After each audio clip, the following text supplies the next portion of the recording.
Continuing where I left off, chapter 9. Chapter 11. It is with considerable difficulty that I remember the original era of my being. All the events of that period appeared confused and indistinct. A strange multiplicity of sensations seized me, and I saw, felt, heard, and smelt at the same time. And it was, indeed, a long time before I learned to distinguish between the operations of my various senses. By degrees, I remember a stronger light pressed upon my nerve, so that I was obliged to shut my eyes. Darkness then came over me, and troubled me. But hardly had I felt this, when, by opening my eyes, as I now suppose, the light poured upon me again. I walked, and I believe descended. But I presently found a great alteration in my sensations. Before, dark and opaque bodies had surrounded me, impervious to my touch or sight. But I now found that I could wander on at a liberty, with no obstacles which I could not either surmount or avoid. The light became more and more oppressive to me, and the heat wearing me as I walked.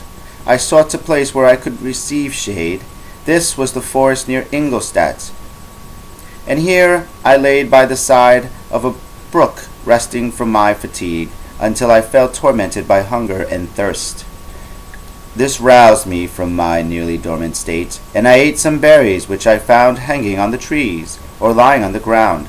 I slaked my thirst at the brook, and then laying down, was overcome by sleep. It was dark when I awoke. I felt cold also, and half frightened, as it were instinctively, finding myself so desolate before I had quitted your apartment, or a sensation of cold. I had covered myself with some clothes, but these were insufficient to secure me from the dews of night. I was a poor, helpless, miserable wretch. I knew, and could distinguish nothing. But feeling pain invade me on all sides, I sat down and wept. Soon a gentle light stole over the heavens and gave me a sensation of pleasure. I started up and beheld a radiant form rise from among the trees. I gazed with a kind of wonder. It moved slowly, but it enlightened my path, and I again went out in search of berries. I was still cold when under one of the trees I found a huge cloak, with which I covered myself and sat down upon the ground. No distinct ideas occupied my mind. All was confused. I felt light and hunger and thirst and darkness. Innumerable sounds rung in my ears, and on all sides various scents saluted me. The only object that I could distinguish was the bright moon, and I fixed my eyes on that with pleasure. Several changes of day and night passed, and the orb of night had greatly lessened, when I began to distinguish my sensations from each other. I gradually saw plainly the clear stream that supplied me with drink, and the trees that shaded me with their foliage. I was delighted when I first discovered that a pleasant sound, which often saluted my ears, proceeded from the throats of the little winged animals, who had often intercepted the light from my eyes. I began also to observe with greater accuracy the forms that surrounded me, and to perceive the boundaries of the radiant roof of life which canopy me.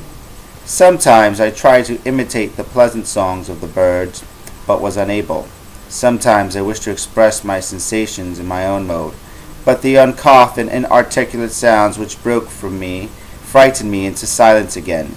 The moon had disappeared from the night, and again with a lessened form showed itself, while I still remained in the forest. My sensations had by this time become distinct, and my mind received every day additional ideas. My eyes became accustomed to the light and to perceive objects in their right forms. I distinguished the insect from the herb, and by degrees one herb from another. I found that the sparrow uttered none but harsh notes, while those of the blackbird and thrush were sweet and enticing. One day, when I was oppressed by cold, I found a fire which had been left by some wandering beggars, and was overcome with delight at the warmth I experienced from it, In my joy I thrust my hand into the live embers, but quickly drew it out again with a cry of pain. How strange, I thought, that the same cause should produce such opposite effects. I examined the materials of the fire, and to my joy found it to be composed of wood. I quickly collected some branches, but they were wet and would not burn. I was pained at this, and sat still watching the operation of the fire. The wet wood which I had placed near the heat dried, and itself became inflamed. I reflected on this, and by touching the various branches, I discovered the cause, and busied myself in collecting a great quantity of wood, that I might dry it, and have a plentiful supply of fire. When night came on, and brought sleep with it, I was in the greatest fear lest my fire should be extinguished. I covered it carefully with dry wood and leaves, and placed wet branches upon it, and then, spreading my cloak, I laid on the ground and sunk into sleep. It was morning when I awoke, and my first care was to visit the fire.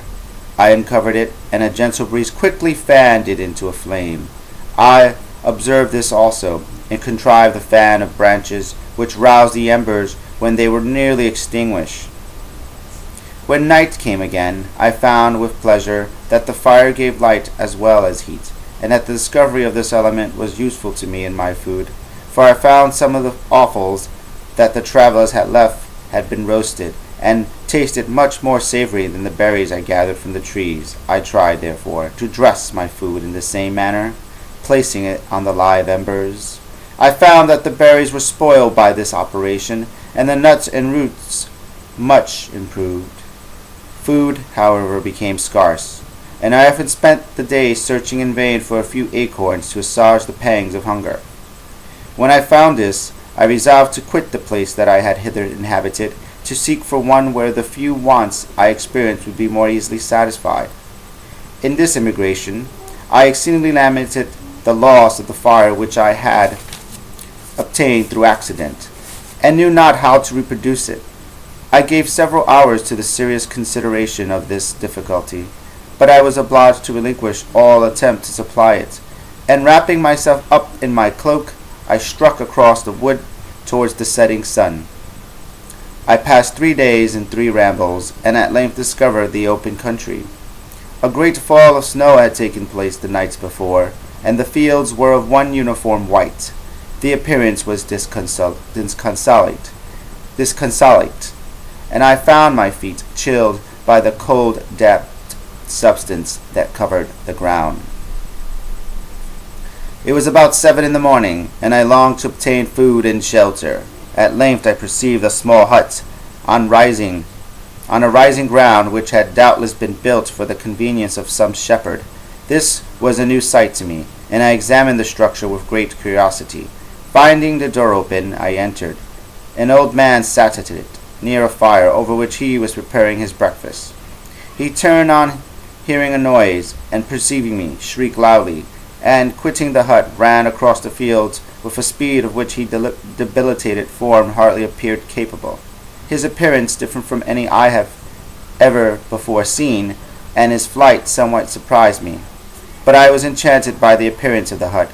Here the snow and rain could not penetrate. The ground was dry, and it presented to me then as exquisite and divine a retreat as pandemonium appeared to the demons of hell after their sufferings in the lake of fire. I greedily devoured the remnants of the shepherd's breakfast, which consisted of bread, cheese, milk, wine, the latter, however, I did not like. Then, overcome by fatigue, I laid down among some straw and fell asleep.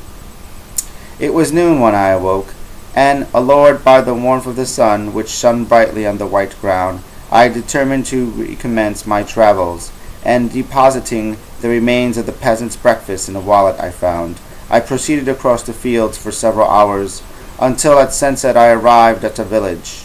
How miraculous did this appear! The huts, the neat cottages, the stately houses, engaged my admiration by turns.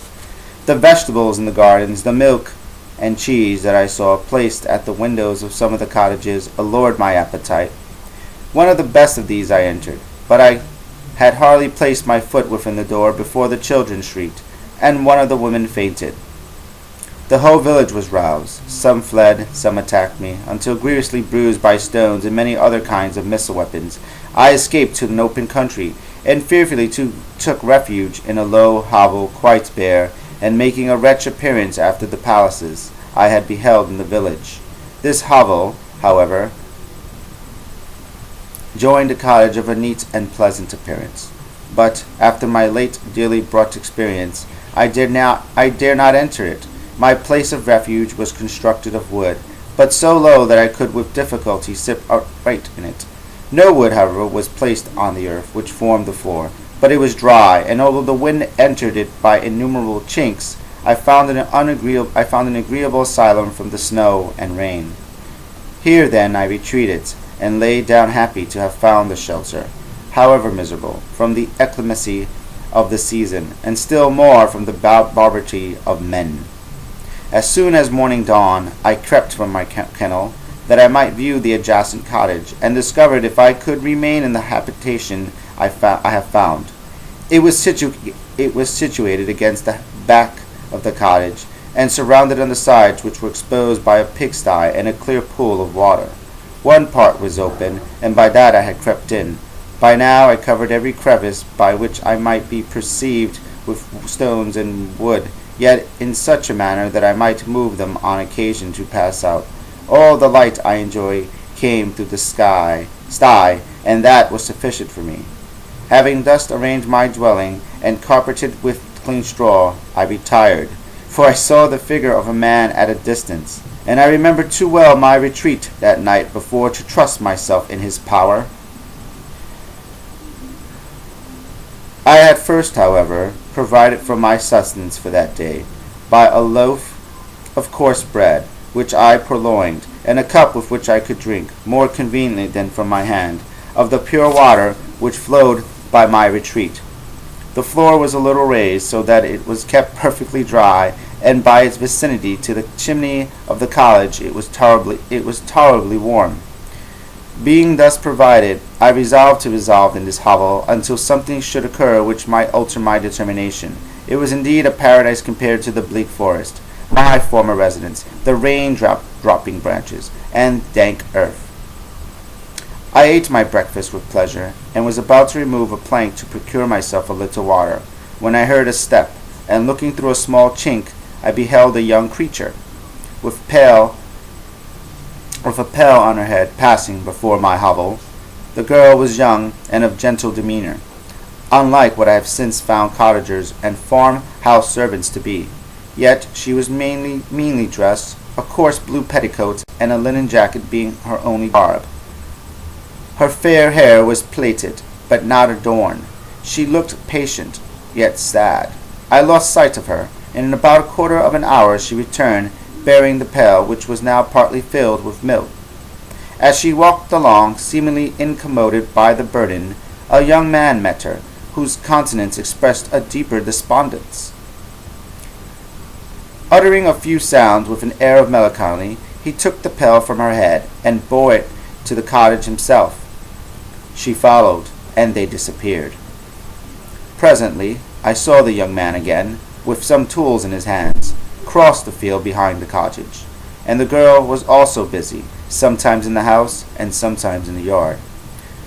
On examining my dwelling, I found that one of the windows of the cottage had formerly occupied a part of it, but the panes had been filled up with wood. In one of these was a small and almost imperceptible chink, through which the eyes could just penetrate. Through this crevice a small room was visible, whitewashed and clean, but very bare of furniture. In one corner, near a small fire, sat an old man, leaning his head on his hands in an disconsolate attitude. The young girl was occupied in arranging the cottage, but presently she took something out of the drawer, which employed her hands, and she sat down beside the old man, who, taking up an instrument, began to play, and to produce sounds sweeter than the voice of the thrush or the nightingale. It was a lovely sight, even to me, poor wretch, who never had beheld aught beautiful before. The silver hair and benevolent countenance of the aged cottager won my reverence, while the gentle manners of the girl enticed my love. He played a sweet, mournful air, which I perceived drew tears from the eyes of his amiable companion, of which the old man took no notice until she sobbed audibly. He then produced a few sounds, and the failed creature, leaving her work, knelt at his feet. He raised her, and smiled with such kindness and affection that I felt sensations of a peculiar and overpowering nature. They were a mixture of pain and pleasure such as I had never before experienced, either from hunger or cold, war or food, and I withdrew from the window, unable to bear these emotions. Soon after this, the young man returned, bearing on his shoulders a load of wood.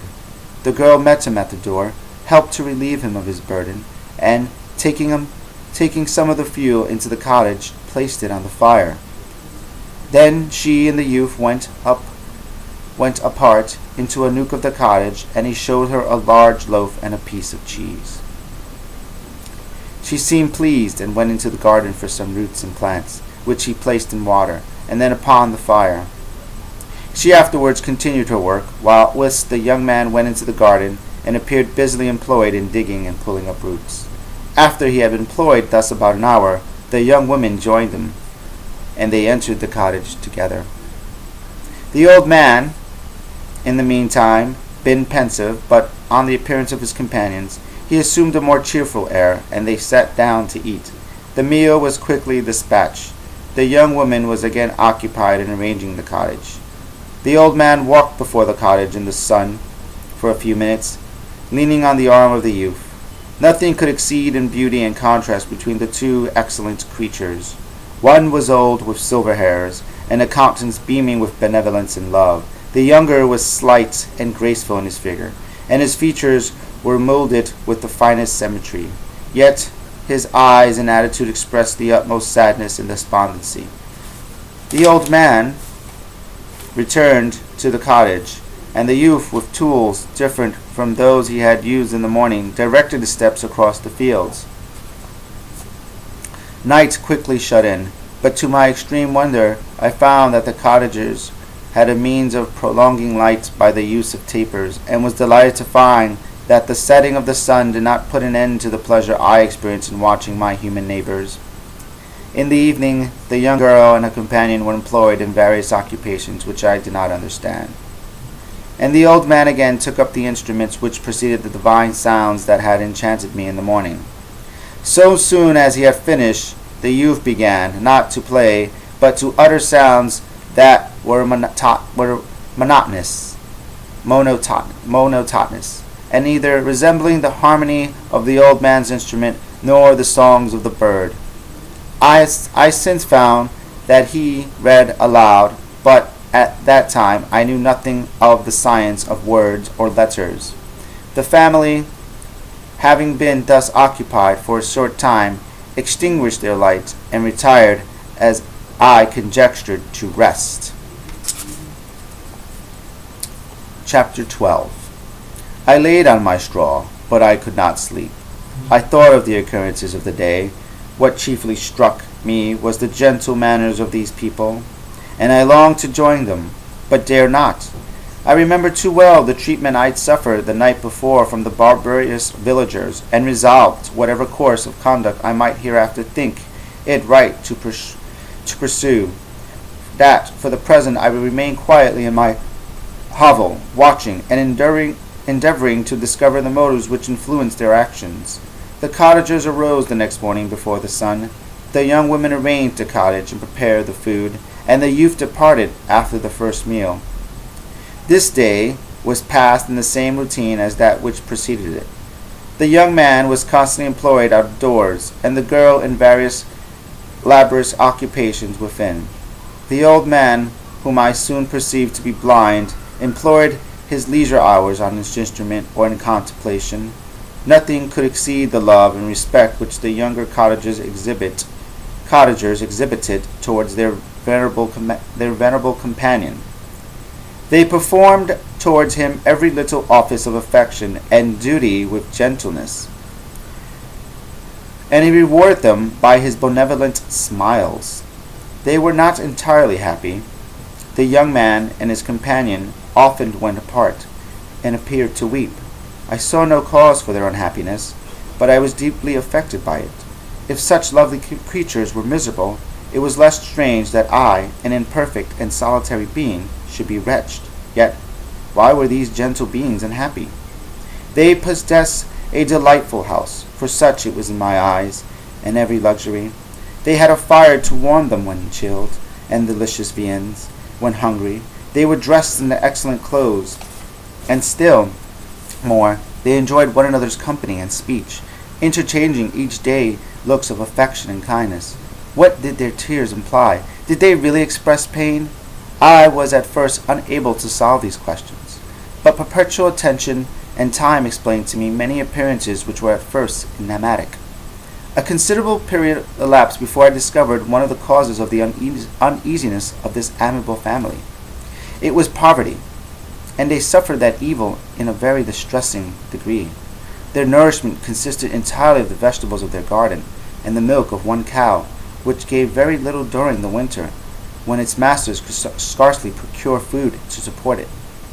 They often, I believe, suffered the pangs of hunger very poignantly, especially the two younger cottagers, for several times they placed food before the old man when they reserved none for themselves. This trait of kindness moved me sensibly. I had been accustomed during the night to steal part of their store for my own consumption, but when I found that in doing this I inflicted pain on the cottagers, I abstained and satisfied myself with berries, nuts, and roots which I gathered from a neighboring wood. I discovered also another means through which I was able to assist their labors. I found that the youth spent a great part of each day in collecting wood for the family fire, and during the night I often took his tools, the use of which I quickly discovered, and brought some firing sufficient for the consumption of several days. I remember the first time that I did this the young woman, when she opened the door in the morning, appeared greatly astonished on seeing a great pile of wood on the outside. She uttered some words in a loud voice, and the youth joined her, who also expressed surprise. I observed with pleasure that he did not go to the forest that day, but spent it in repairing the cottage and cultivating the garden.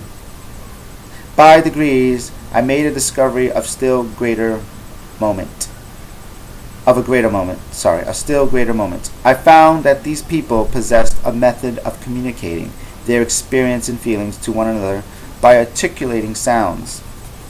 I perceived that the words they spoke sometimes produced pleasure or pain, smiles or sadness, in the minds of countenance of their hearers.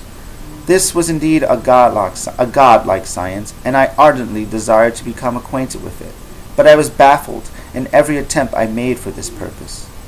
Their pronunciation was quick, and the words they uttered, not having any apparent connection with visible objects, I was unable to discover any clue by which I could unravel the mystery of their reference. By great application, however, and after having remained during the space of several revolutions of the moon in my hovel, I discovered the names that were given to some of the most familiar objects of the discourse. I learned and applied the words fire, milk, bread, and wood. I learned also the names of the cottagers themselves. The youth and his companion had each of them several names, but the old man had only one, which was father. The girl was called sister, or Agatha, and the youth Felix, brother, or son. I cannot describe the delight I felt when I learned the ideas appropriate to each of these sounds, and was able to pronounce them. I distinguished several other words without being able as yet to understand or apply them, such as good, dearest, unhappy. I spent the winter in this manner. The gentle manners and beauty of the cottagers greatly endeared to me. When they were unhappy, I felt depressed. When they rejoiced, I sympathized in their joys. I saw few human beings besides them, and if any other happened to enter the cottage, their harsh manners and rude gait only enhanced to me the superior accomplishments of my friends. The old man, I could perceive, often endeavored to encourage his children, as I found that he called them, to cast off their melancholy, would talk in a cheerful accent with an expression of goodness that bestowed pleasure even upon me. Agatha listened with respect, her eyes sometimes filled with tears, which she endeavored to wipe away unperceived. But I generally found that her countenance and tone were more cheerful after having listened to the exhortations of her father. It was not thus with Felix. He was always the saddest of the group, and even to my unpractised senses, he appeared to have suffered more deeply than his friends. But if his countenance was more sorrowful, his voice was more cheerful than that of his sister, especially when he addressed the old man. I could mention innumerable instances which, although slight, marked the dispositions of these amiable cottagers in the midst of poverty and want. Felix carried with pleasure to his sister the first little white flower that peeped out from beneath the snowy ground. Early in the morning, before she had risen, he cleared away the snow that obstructed her path to the milk-house, drew water from the well, and brought the wood from the outhouse, where, to his perpetual astonishment, he found his store always replenished by an invisible hand.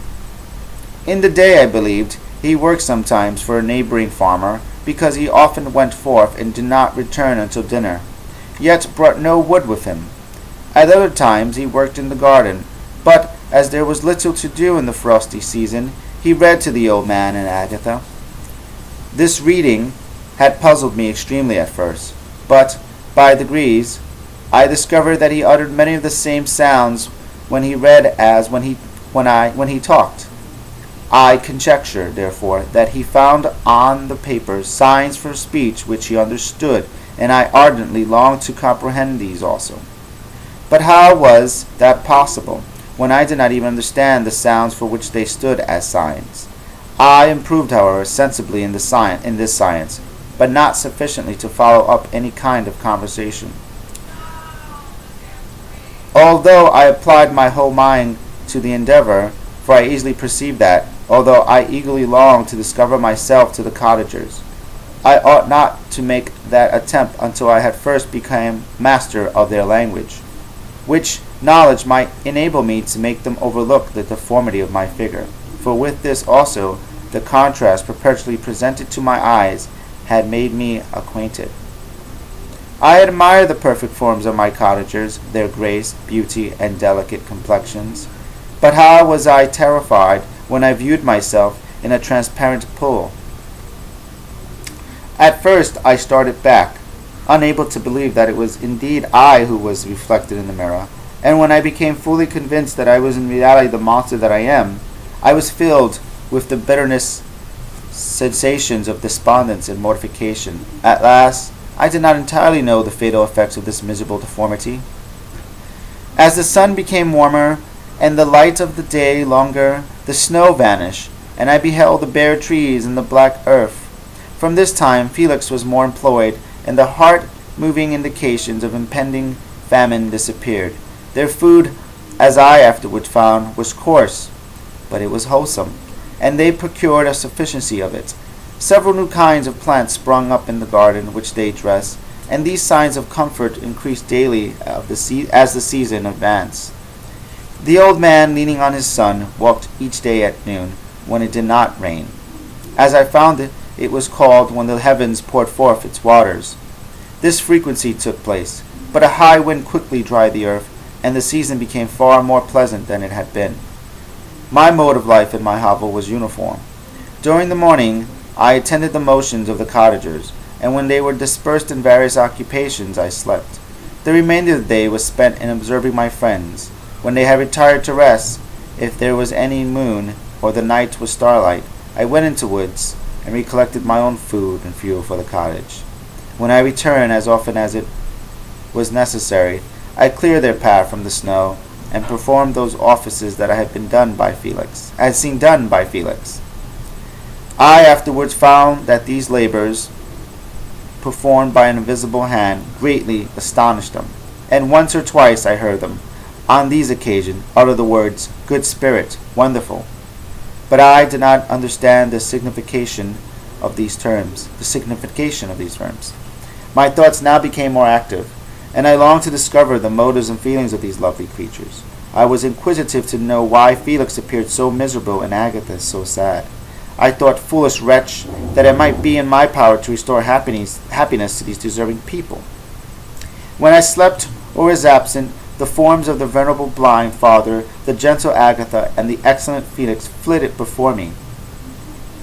I looked upon them as superior beings who would be the arbiters of my future destiny. I formed in my imaginations 1,000 pictures of presenting myself to them, and their reception of me. I imagined that they would be disgusted, until, by my gentle demeanor and conciliating words, I should first win their favor, and afterwards their love. These thoughts exhilarated me, and led me to apply with fresh ardor to acquiring the art of language.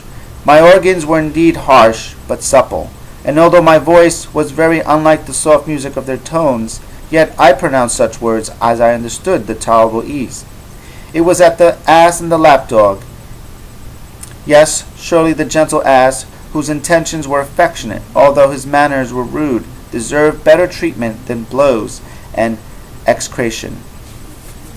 The pleasant showers and genial warmth of spring greatly altered this aspect of the earth.